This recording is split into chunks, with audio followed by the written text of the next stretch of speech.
एक बार स्वामी विवेकानंद रेल से कहीं जा रहे थे और जिस डिब्बे में वो सफ़र कर रहे थे उसी डिब्बे में कुछ अंग्रेज़ यात्री भी थे। उन अंग्रेज़ों को साधुओं से बहुत चिढ़ थी और वो साधुओं की बार बार निंदा कर रहे थे। साथ वाले साधु यात्री को भी गाली दे रहे थे। उनकी सोच थी कि चूंकि साधुओं को अंग्रेज़ी नहीं आती तो इसलिए वो अंग्रेज़ों की बात समझ नहीं रहे होंगे।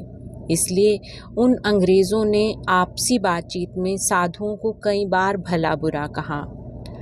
हालांकि हकीकत भी यही थी, उन दिनों साधु जो थे उनको अंग्रेज़ी आती भी नहीं थी।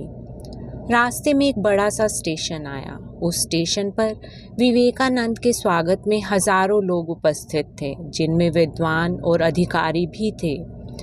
वहाँ उपस्थित लोगों को संबोधित करने के बाद अंग्रेज़ी में पूछे गए प्रश्नों के उत्तर स्वामी जी ने अंग्रेज़ी में ही दिए।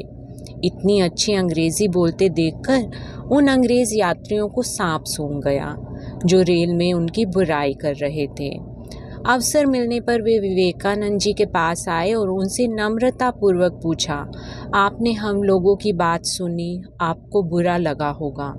स्वामी जी ने सहज और शालीनता से कहा, मेरा मस्तिष्क अपने ही कार्यों में इतना अत्यधिक व्यस्त था कि आप लोगों की बात सुनी भी, पर उन पर ध्यान देने और उनका बुरा मानने का अवसर नहीं मिला। स्वामी जी की यह बात सुनकर अंग्रेज़ों का सिर शर्म से झुक गया और उन्होंने उनके चरणों में झुककर उनकी शिष्यता स्वीकार कर ली।